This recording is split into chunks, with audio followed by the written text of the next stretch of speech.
E aí, gente? Tomaram um cafezinho? Eu nem tomei.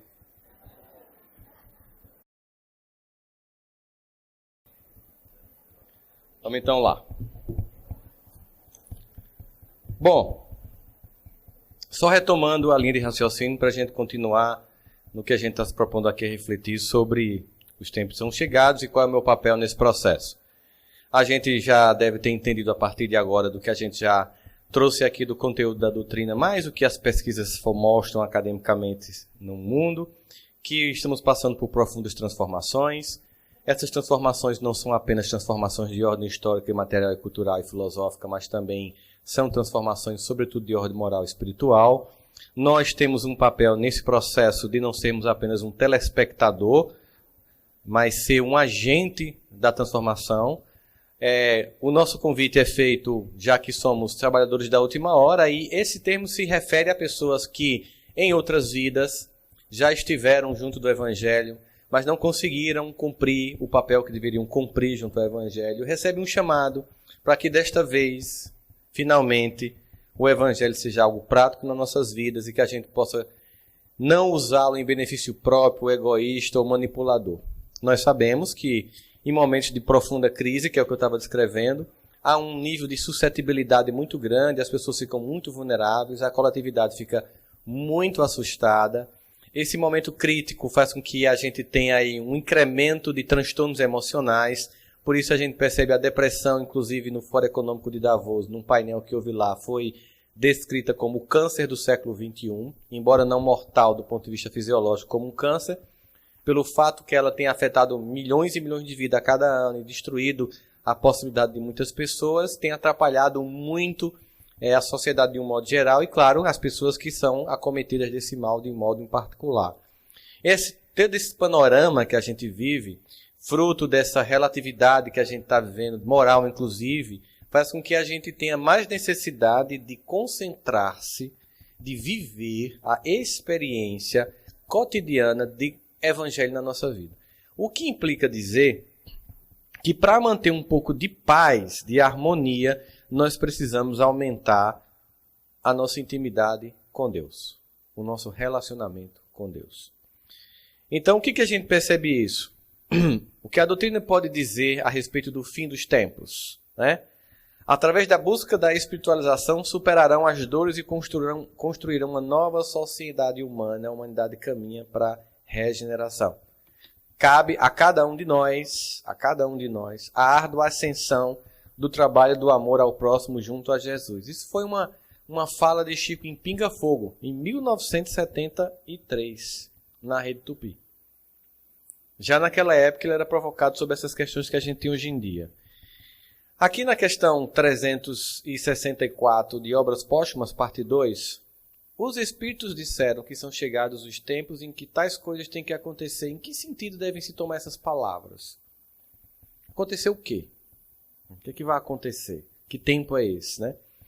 Em se tratando das coisas de tanta gravidade, que são alguns anos, mais ou menos. Tipo assim, não tem uma data definida, um período tipo, a partir do dia tal, de tal, tadã, sejam bem-vindos à transição planetária. Não tem isso, certo? Elas nunca ocorrem bruscamente, são longamente preparadas por acontecimentos parciais que eles servem como precursores. Então a gente, obviamente, percebe um conjunto de acontecimentos que são apontamentos de que esse processo está em andamento, né? Semelhante aos rumores surdos que procedem da erupção de um vulcão. Ou seja, quando um vulcão finalmente tem erupção, antes tem muitos pequenos movimentos, ou, por exemplo, quando tem um terremoto, os sismógrafos eles começam a deixar claro que os abalos começaram nas entranhas da Terra e depois vão chegar ao solo.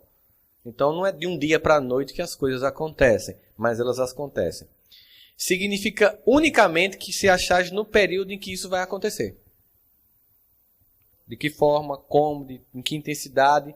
Isso vai depender de quão dispostos nós estejamos para o processo. E aí outra pergunta é, confirmamos o que foi dito, isso é que haverá um cataclisma? Que as pessoas também têm medo dessas coisas assim, né? Tipo, vão assistir 2012 e tem pesadelos.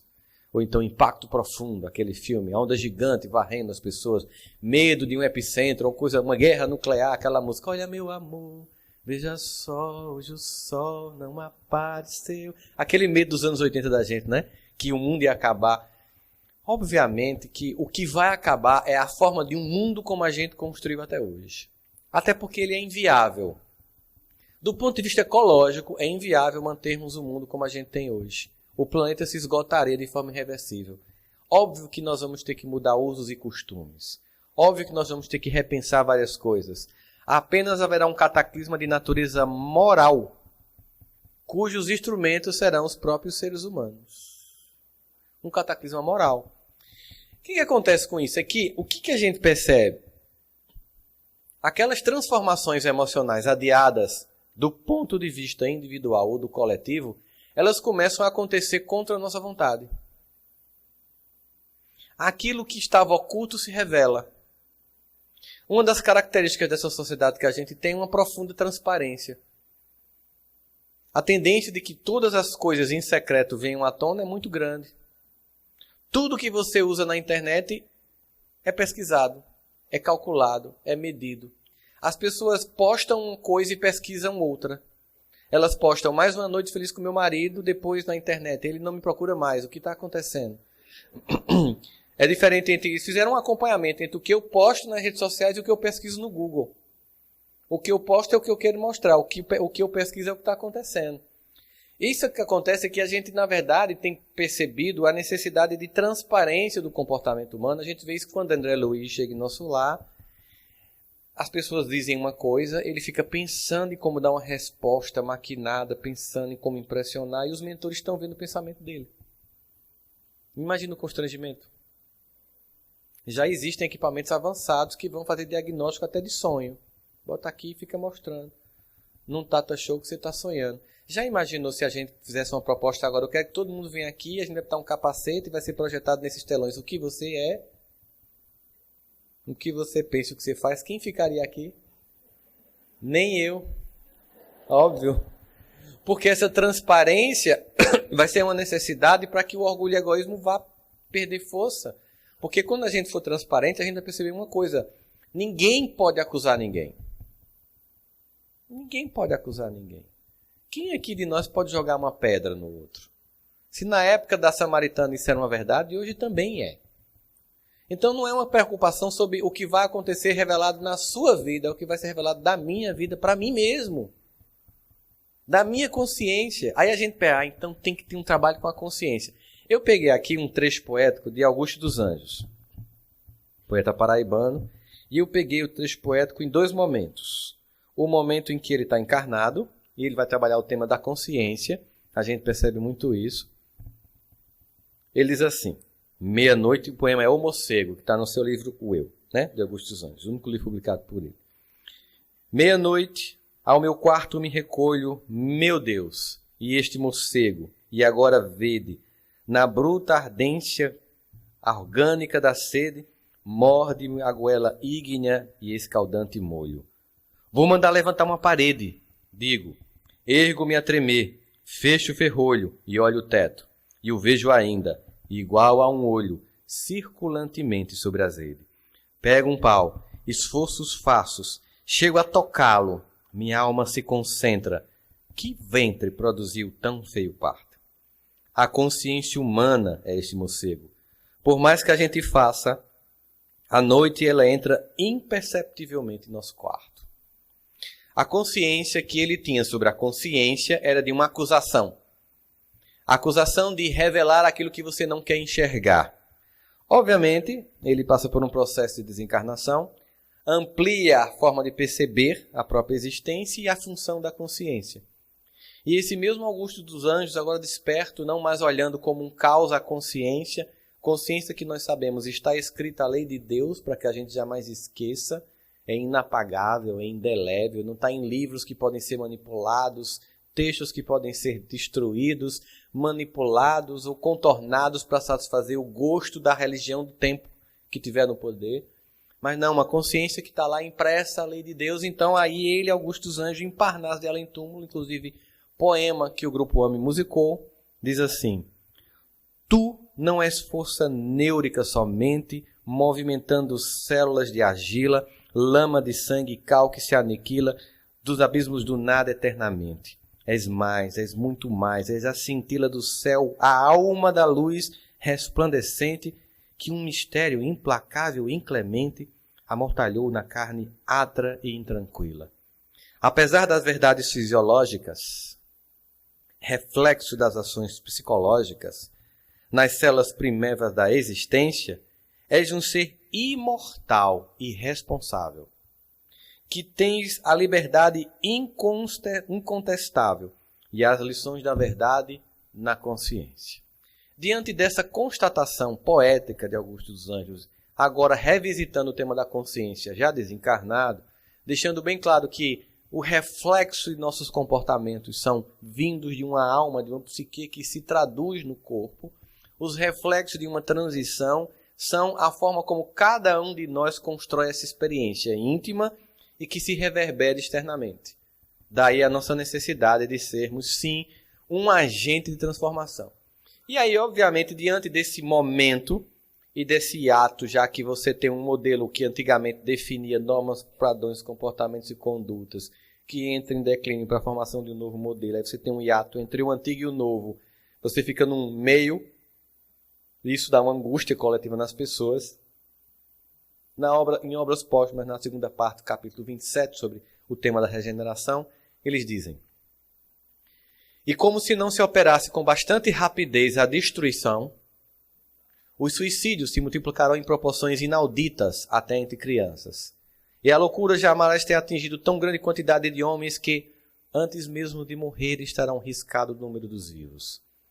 E esses são os verdadeiros sinais dos tempos, e tudo se cumprirá pelo encadeamento das circunstâncias, como já o dissemos, sem que haja mais a ligeira derrogação das leis da natureza, e tudo isso é o anteceder do alvorecer de uma nova era. Eu fico imaginando Kardec lendo isso na metade do século XIX. Porque quando eu terminei meu curso de psicologia, no ano 2000, eu ouvia dos meus professores e professoras o seguinte: Rossandro, talvez você atenda ao longo de sua trajetória como terapeuta adolescentes com pensamento suicida. Um ou outro. Dificilmente, será uma coisa muito rara, você atender uma criança com pensamento suicida. E aqui está dizendo que os suicídios se multiplicarão em proporções inauditas até entre crianças. E quando eu estava em 2000, os professores diziam que é muito raro acontecer e talvez você nunca atenda suicídio de criança. Aí quando eu estava lendo antes para vocês, essa é o que quer dizer aqui, agora essas coisas se cumprirão agora. Então 19 anos depois, veja, Kardec recebe a mensagem, no ano 2000 é mais ou menos quase 150 anos dessa mensagem. Aí no ano 2000 eu termino o curso de psicologia. Não, o suicídio infantil é uma coisa que ninguém imagina uma criança querendo se matar. O ano passado tivemos 1 milhão de suicídios e 25 milhões de tentativas. E o suicídio de crianças entre 7 e 14 anos mata mais do que acidentes de carros e armas juntos no mundo. Em 19 anos isso começou a acontecer. Você sente então que eventos parciais se conjugam para comunicar a transformação maior. E, óbvio, todo esse diagnóstico não é para desespero, para angústia. É para pensar como agir diante disso, como viver essa experiência. Qual, então, o nosso papel? E aí eu penso na questão todinha do que nós devemos fazer num momento como esse. Vamos pensar então, por exemplo, numa grande questão para todos nós. Existe hoje a pregação em todos os lugares de uma visão decadente do mundo. Muitas pessoas olham a notícia acumulada para chegar à conclusão de que o planeta não tem mais jeito, de que o projeto humano é inviável, de que só resta mesmo um apocalipse. Tem que acabar e zerar e começar de novo. Tem gente até que coloca isso. De encontro à própria lei de Deus, né? Os mansos herdarão a terra. A terra. Existe uma música de Guilherme Arantes que diz: Não, acho que não é de Guilherme Arantes, não. Não é de Guilherme Arantes. Amanhã será um lindo dia da mais louca alegria que se possa imaginar. Amanhã a luminosidade alheia a qualquer vontade será plena. Imagina, a luminosidade alheia a qualquer vontade será plena. Será que Guilherme Arantes leu o Livro dos Espíritos? Porque Kardec pergunta, o que pode acontecer com os homens que tentarem atravancar o progresso da humanidade? Resposta dos Espíritos, não vão conseguir. Mas e se insistirem? Serão trucidados pelas engrenagens que tentam fazer parar. Percebe a resposta? Aí um poeta diz, amanhã a luminosidade alheia a qualquer vontade será plena. Vai acontecer, mas nós temos que participar do processo. Então, visão pessimista do mundo não ajuda. Pregar o caos não ajuda. Fixar na tragédia não ajuda. Divulgar o mal não ajuda. Ouvir o mal não ajuda. Contamina. Não é isso? Contamina. Fizeram uma pesquisa. Por que, apesar das evidências de que o mundo só melhora, as pessoas sentem que só piora? Aí eu pergunto, quem é que acha que o mundo está melhorando? Levante a mão. Quem é que acha que está piorando? Pode ser franco. Levanta a mão, quem acha que está piorando. Quem não levanta, acha o quê? Tipo, é mais ou menos, meio que melhora um canto, piora no outro, né? Bom, quando eu era criança, eu ouvi uma frase que era, em briga de marido e mulher, hoje mete. Tem lei, tem delegacia especializada. Ainda tem assassinato de mulheres? Tem. Mas hoje é punido, é denunciado, é considerado um absurdo. Eu posso olhar os assassinatos que ainda acontecem como decadência, ou a surpresa da gente ver isso e ficar impactado como avanço. Entende a diferença? Eu posso olhar o número de casos de Alzheimer acontecendo como decadência, ou entender que as pessoas não tinham Alzheimer porque não chegava à idade de ter. Morria antes. Por isso não tinha. Tanto que tem uma receita para não ter Alzheimer. Muito bacon, muita carne, beber muito, dormir pouco, fumar, morrer antes dos 50, não tem Alzheimer. As pessoas não tinham esclerose nem Alzheimer porque não chegavam à idade dessas doenças começarem a acontecer. População envelhecendo. Pessoas com 50, 60 anos eram completamente envelhecidas. Hoje em dia, você nem acredita que a pessoa tem. Então, existem avanços. Olhar uma pessoa que morre numa cadeira elétrica no Texas e se espantar, ou é símbolo da decadência humana, ou esse espanto é símbolo do quanto evoluímos, porque nós achávamos isso normal. Entende a diferença? Então, quando você vai para dados, o ser humano só melhora. Quando você vai para notícia, o ser humano só piora. Pensa assim, segunda-feira, depois do congresso, você liga seu rádio para ir trabalhar aqui em Fortaleza e coloca naquelas rádios que transmitem a notícia do fim de semana. Tem o cenário político, briga daquilo, outro. Aí tem um repórter especializado em fazer o plantão do final de semana. E ele vai entrar em algum momento na programação da rádio para dizer como é que foi o final de semana na Grande Fortaleza. E esses jornalistas, geralmente, eles fazem um curso no Brasil para ter a mesma voz. Igual aquelas moças de loja de departamento que faz caixa livre. Tem um treinamento para fazer aquilo. Está pensando que essa voz tem que ser treinada. E você coloca no rádio, aí começa lá, o cara faz assim, final de semana sangrento na Grande Fortaleza. Aí começa. Todas as notícias trágicas. Imagina então, aqui tem muitas pessoas que vieram de fora. Quem vem de fora do Ceará aqui? Levanta a mão. Encontrei gente da Suíça, de São Paulo, um monte de gente aqui. É sério, gente da Suíça que veio. Então assim, aí a pessoa está vindo a primeira vez de Fortaleza, bota o rádio segunda de manhã, vixe que cidade horrível. Final de semana na Grande Fortaleza. Teve assassinatos? Teve. Teve violência urbana? Teve. Teve assalto? Teve. Teve espíritas evangélicos católicos que foram a hospitais, creches, asilos, fizeram campanha do quilo, sopão, cuidar de pessoas, campanha do agasalho, teve filhos se revezando para cuidar de pais idosos? Deu notícia? Então, vê de tudo e retende o que é bom. O final de semana da Grande Fortaleza não foi somente as manchetes da tragédia, mas as muitas pessoas que se ajudam. Isso é o final de semana de uma grande cidade. Tudo, de bom e de ruim. Mas muito mais, o bom, que não dá ibope, e o ruim. Quem liga a rádio para escutar esse momento? Quem chega no trabalho dizendo, você viu o assalto? Soube que houve um assassinato? Quem conta essas histórias? Quem seleciona esse capítulo do final de semana para dar ibope? A gente.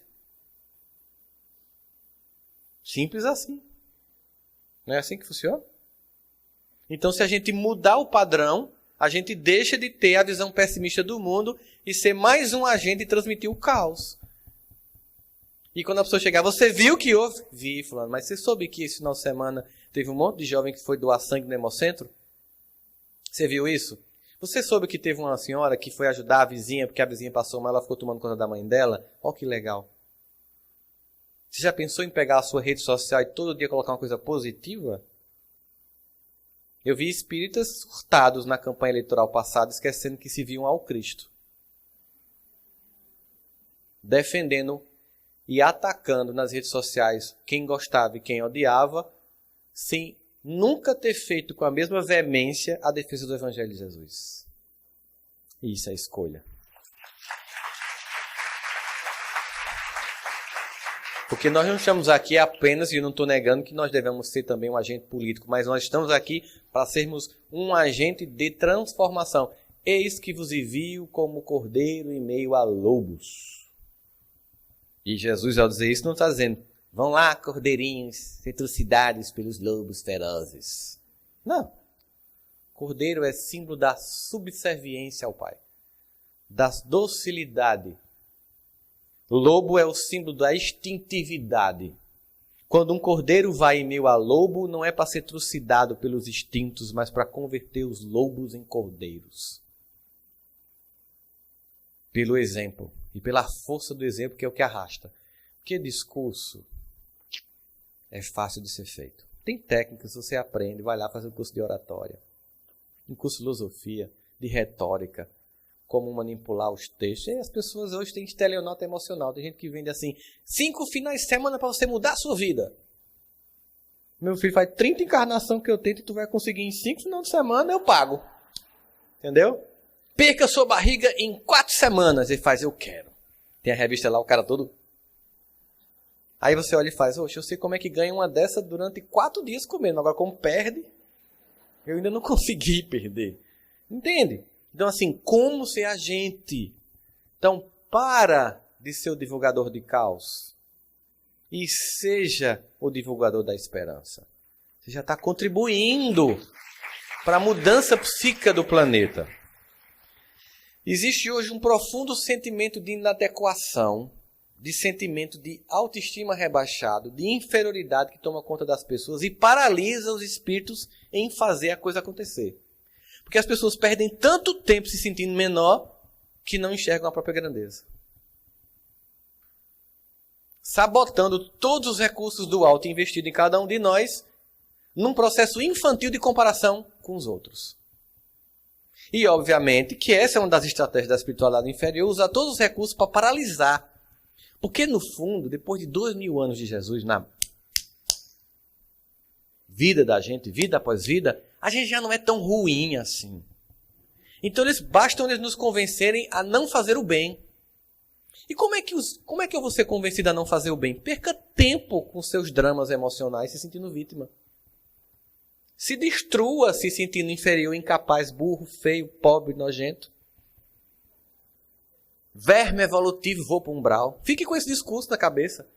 Que aí eu não preciso fazer nada, porque você já é seu obsessor e eu vou ficar de férias em Maragogi. Entendeu? Porque eu não consigo ser tão competente em destruir sua vida como você. Imagina que tem um obsessor que chega perto da pessoa e faz, menino, eu nunca tive uma ideia tão criativa como a sua. Vou fazer um curso com você para obsediar, porque você é muito bom nisso, caramba. Eu nunca pensei em fazer com você o que você está fazendo. Que coisa incrível. Pós-doc que você está me fazendo ter um pós-doc é uma obsessão. Porque eu não consigo destruir como você se destrói. Eu não consigo fazer você desacreditar de Deus como você consegue.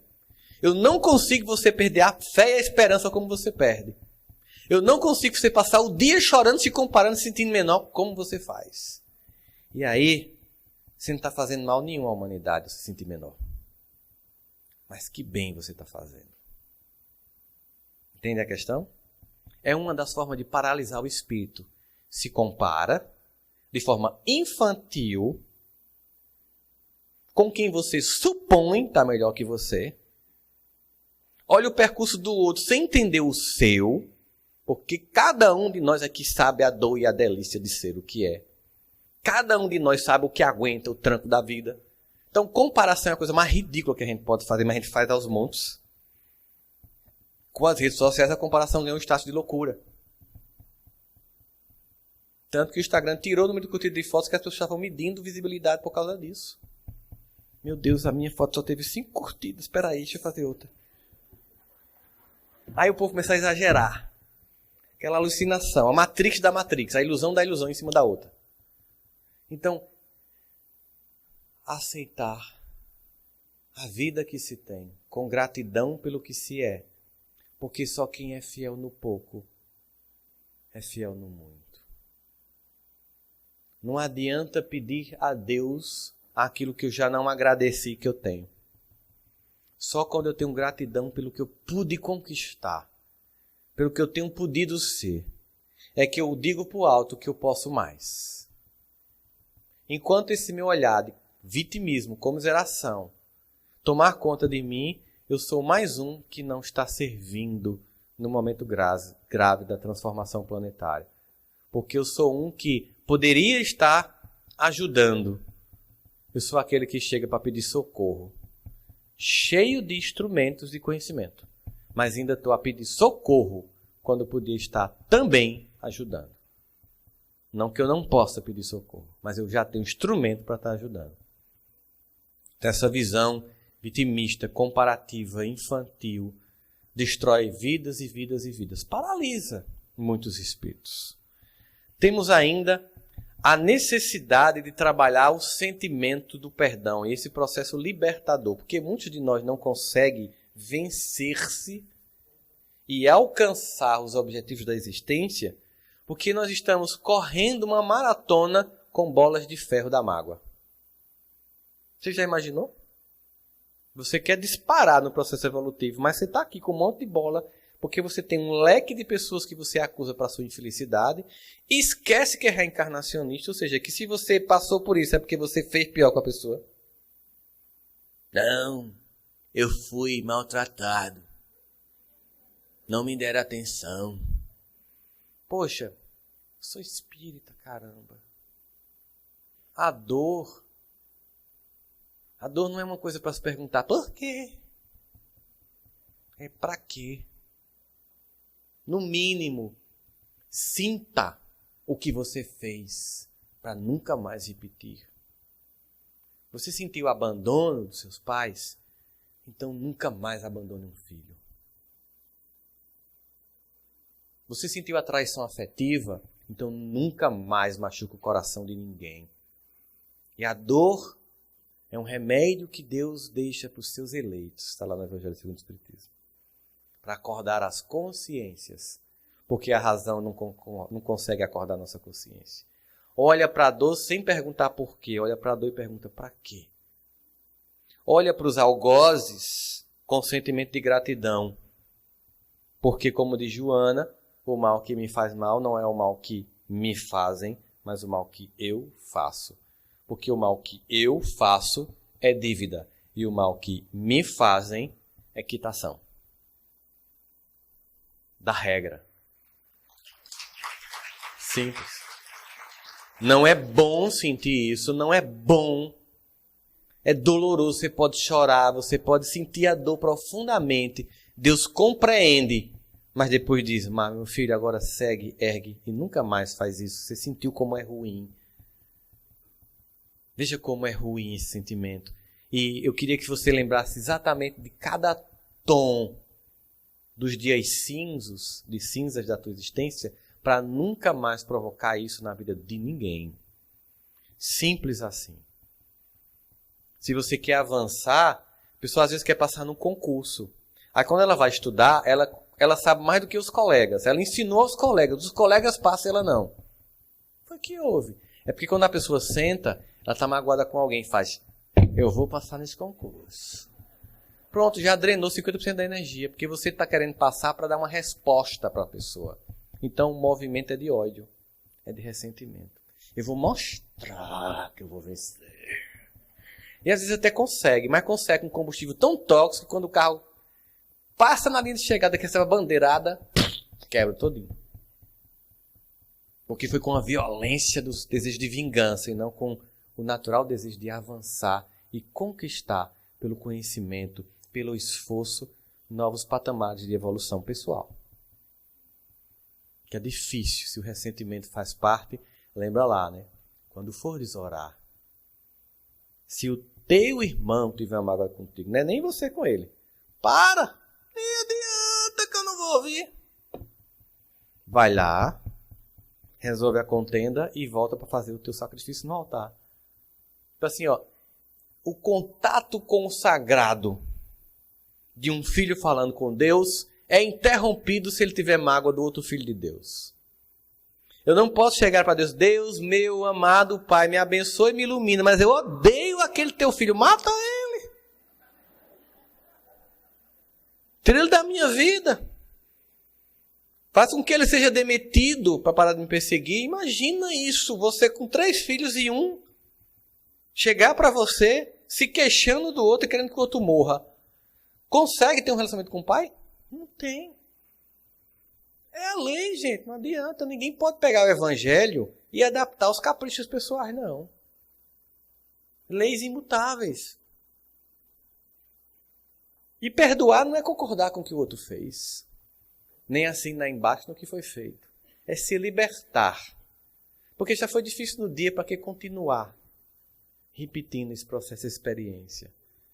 Precisamos então entender que outro sintoma da loucura do mundo de hoje é a busca por uma coisa abstrata e que ao mesmo tempo hoje serve de um certo, como eu diria, fascínio para as pessoas. Um fascínio perigoso para as pessoas, porque elas nem calculam os riscos que isso tem, não sabem o sacrifício que isso tem, e muitas vezes não entendem que isso o mundo diz que é, na verdade, sem ser. E você deve estar perguntando, ele está falando de quê, pelo amor de Deus? O fascínio pelo sucesso. Pessoas fazem curso de final de semana. Como enricar. Né?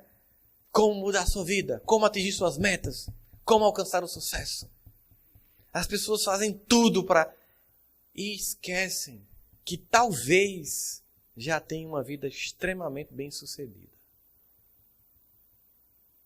Porque o padrão materialista de sucesso, ele muitas vezes vai em desencontro ao padrão espiritual de sucesso.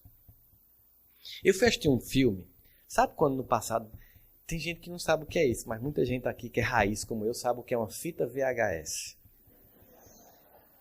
Não tinha Netflix, nada disso.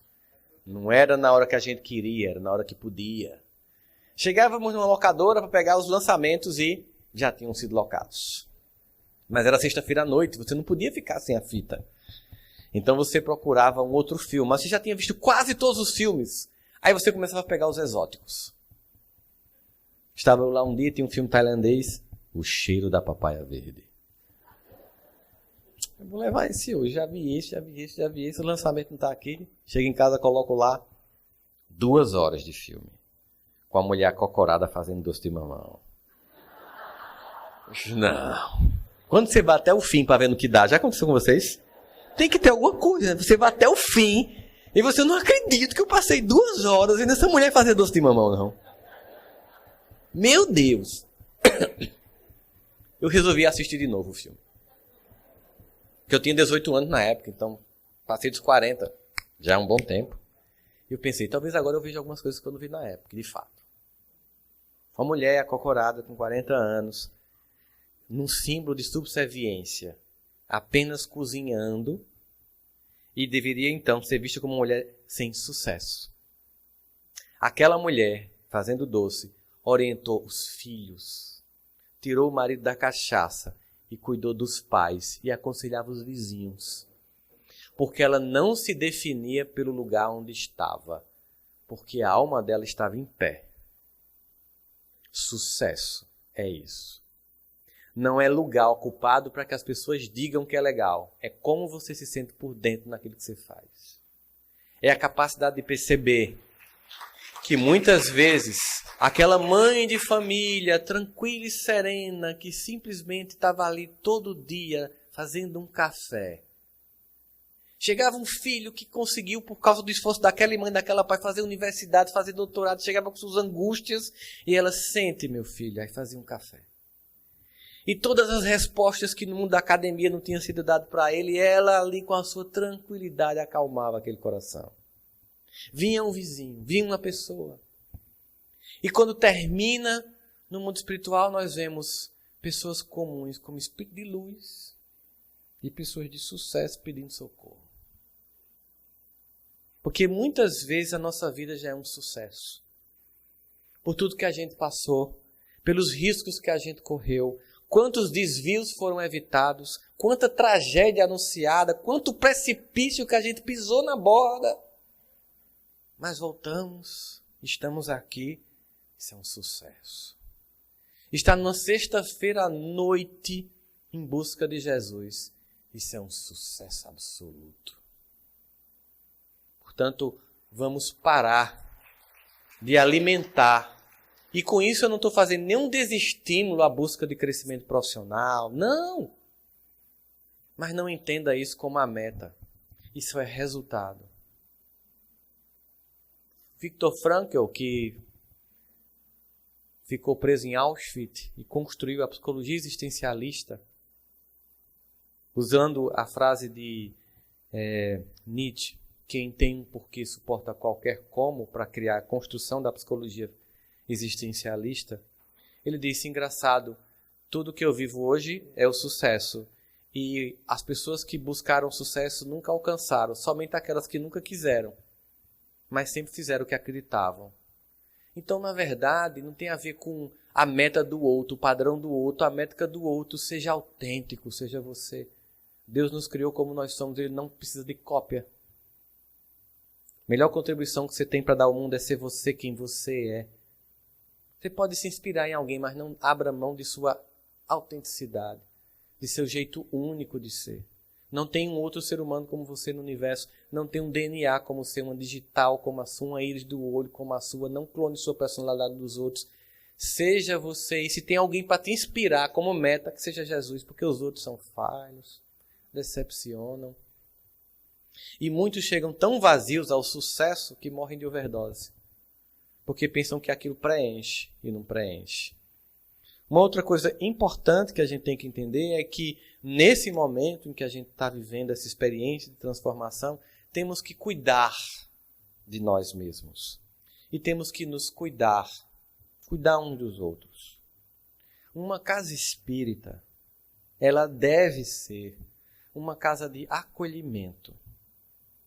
Deve ser um lugar para você se sentir acolhido, pacificado e compreendido. E as primeiras pessoas a serem acolhidas, pacificadas e compreendidas, são os trabalhadores. Nós devemos olhar um para o outro com carinho e cuidar um do outro. Nós devemos nos socorrer, nos apoiar. Quando alguém cair, nós não devemos criticar e excluir, mas erguer para caminhar junto. O que mais a gente escuta nas reuniões dos nossos irmãos, ainda equivocadamente, acreditando que perseguindo-nos vão conseguir seus resultados e que dizem assim, eu vou destruir esse grupo, eu vou fazer um a um cair. A gente escuta isso e quando o primeiro cai, a gente exclui. Está doente, não vem mais para a mediúnica. Está obsediado, não vai mais dar palestra, não vai mais dar passe.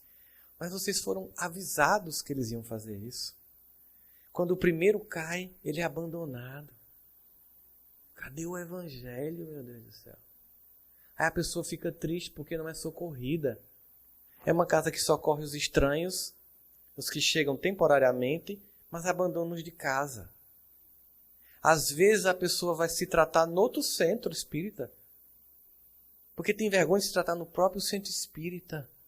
É como se o filho ficasse doente e procurasse o vizinho, porque tem vergonha de dizer o pai e a mãe que está doente. O que está faltando de bom senso na gente? Como é que eu não começo acolhendo os primeiros meus, para poder os meus acolhidos e nós nos acolhermos, nos fortalecermos para acolher os outros? Somente quem cai, quem erra, é que tem condição de fazer um atendimento para quem caiu e errou e dizer, eu entendo você. Você sabe, já parou para pensar que Jesus podia ter facilitado para Simão Pedro? Deixa eu te contar um negócio, vem cá, vão me prender. Aí vão me matar. E vão perseguir quem me segue. Então, quando chegar perto de você, diga que você não me conhece. Não, Jesus, não, você tem que dizer, porque se lhe matarem também, como é que fica a obra? Não tinha lógica Jesus ter feito isso com ele. Porque essa era a realidade. Se ele dissesse, eu sigo ele, mata também. Então ele tinha que negar, porque Jesus não facilitou. Isso é o que eu acho. Não está escrito lá não, viu gente? Que fique bem claro. É viagem rossândrica.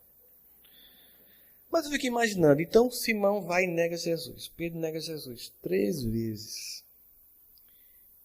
E olha o impacto disso. Uma vez eu estava fazendo uma palestra para adolescentes, numa escola, nada a ver, não era nem evangelização espírita infantil. E eu toquei nessa questão. E um rapaz, um adolescente fez, como é que Jesus se sentiu, hein? Aliás, como é que Pedro se sentiu? Assim, dentro dele, psicologicamente. Tu que é psicólogo, como é que ele se sentiu quando negou Jesus? Eu disse, ixi, rapaz, me pegasse. Vamos pensar numa história. Tua mãe vem te pegar no colégio, meio-dia. Você está naquela fase de adolescente, se achando, falando assim, meninas, tudo bom? Aí sua mãe vem, mas ela está naquele dia que não deu tempo para arrumar o cabelo. Ela está naquele dia que não deu tempo para trocar a roupa. Ela chega feito uma bruxa na recepção do colégio.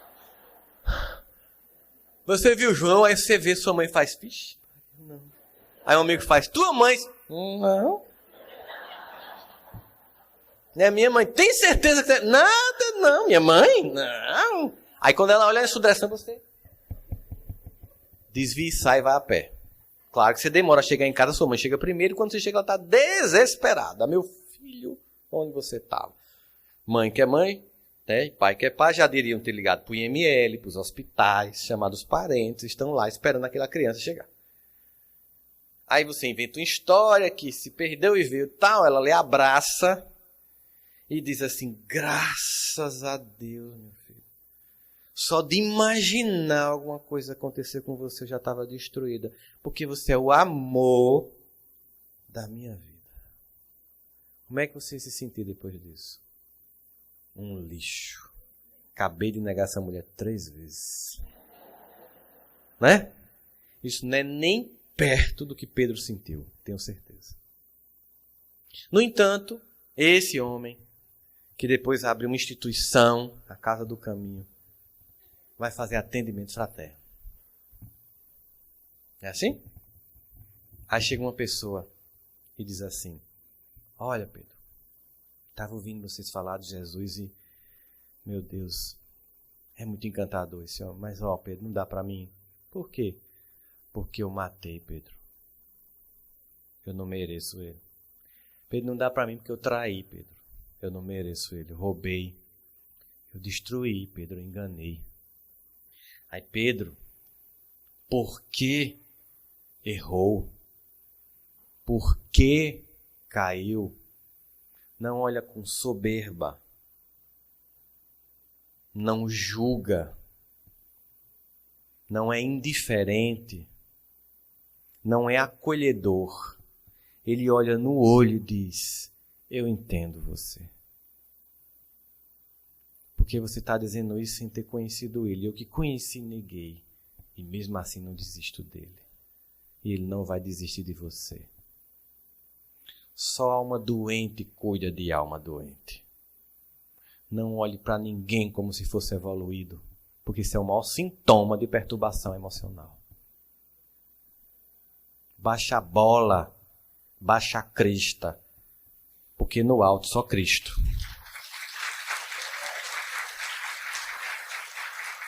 Vamos nos acolher, porque precisamos transformar nossa oficina de trabalho, nossa escola de almas e nosso hospital de almas num ambiente em que os que estão lá para cuidar se cuidam.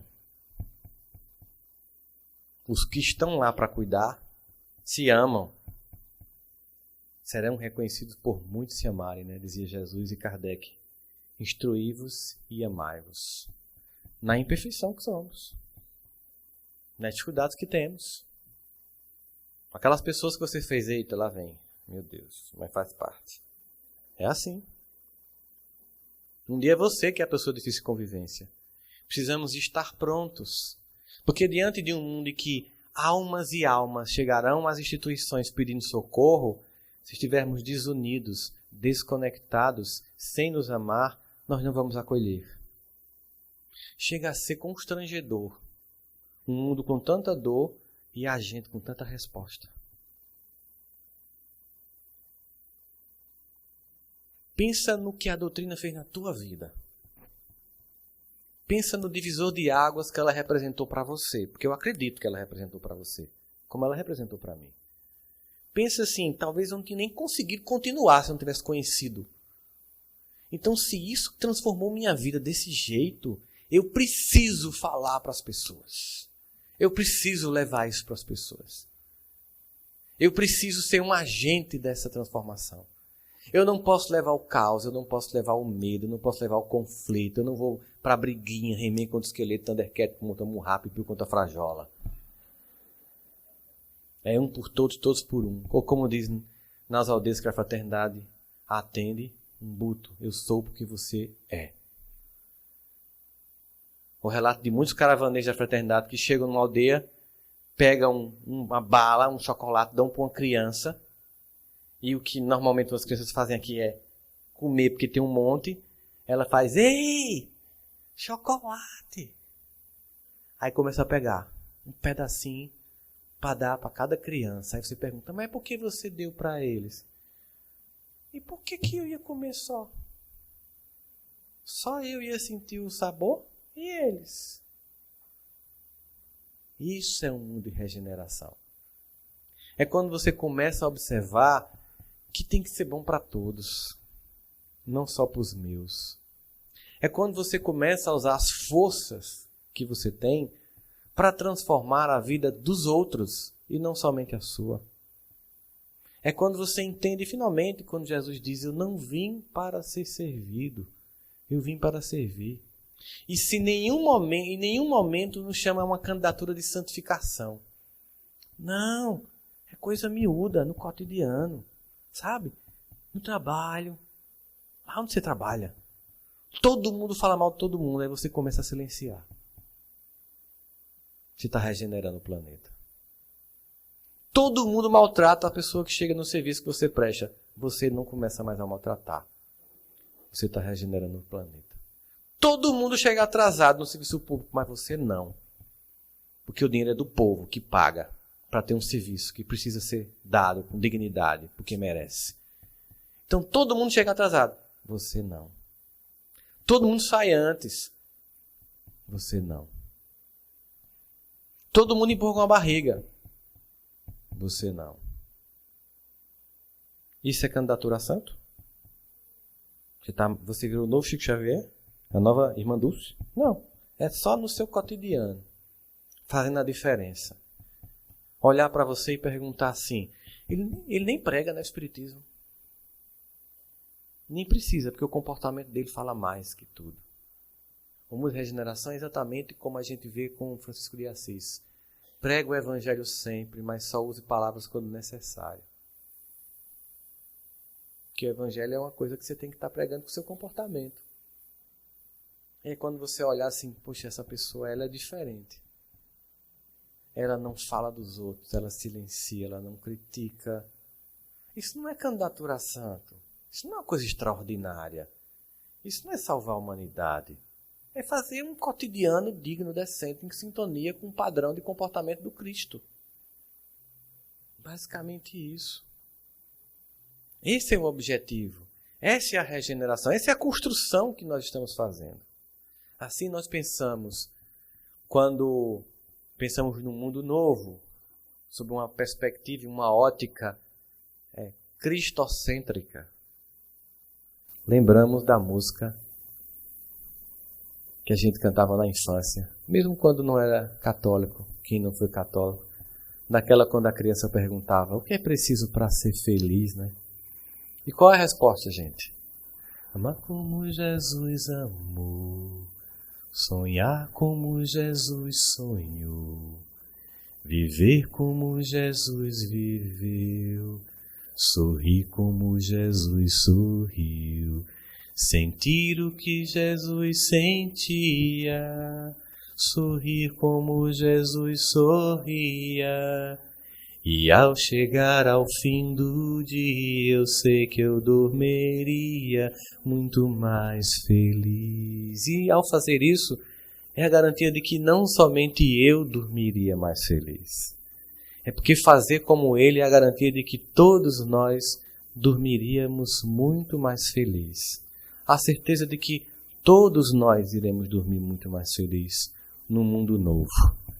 Num mundo regenerado, porque regeneramos o nosso coração. Muito obrigado a todos vocês.